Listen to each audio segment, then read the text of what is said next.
Hello everybody, Baltmatrix here, and today we are taking a look at Transformers Combiner Wars Deluxe class, Mirage. This is the only repaint/retool of Decepticon, Stunticon, Dragstrip that we have had so far in the Combiner Wars line. As you can see, Mirage is painted in his classic blue and white.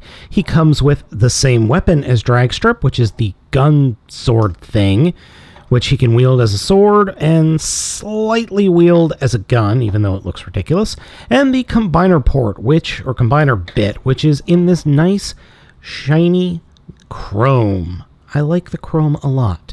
So we'll put that off to the side, and we will put the gun off to the side.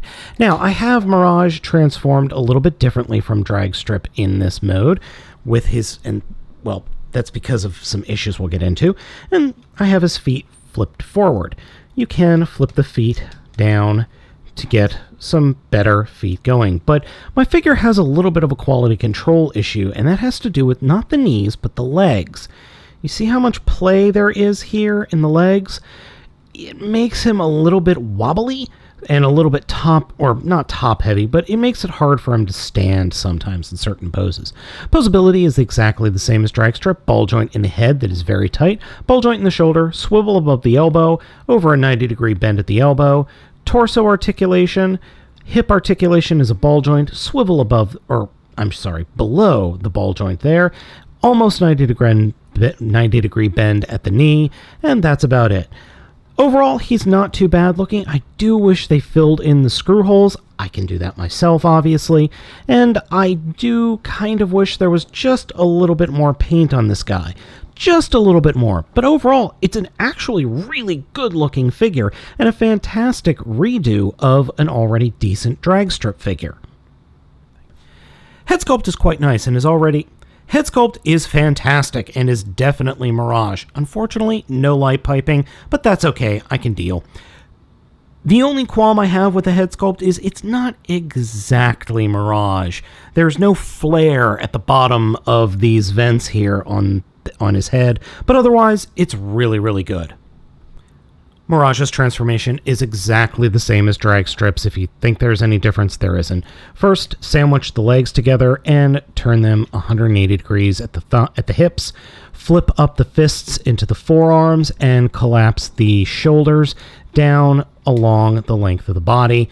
And then you can bring the legs up and peg them into place.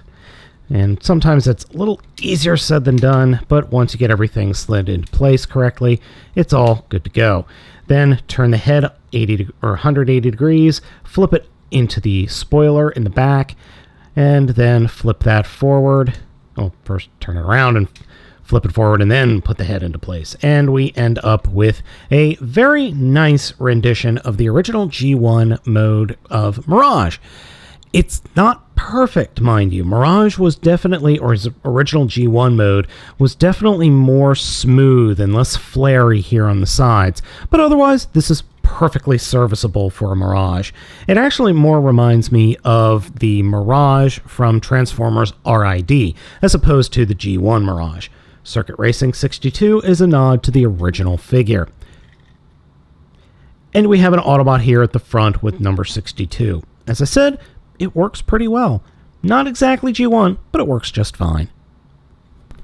Both weapons are easily stored on the top of the shoulders, and if you've never owned Mirage or don't know anything about the G1 Mirage, you're going to be fine. This is a perfectly good figure and a nice repaint/retool of the original Dragstrip figure. I wholly recommend it, especially for those G1 fans out there.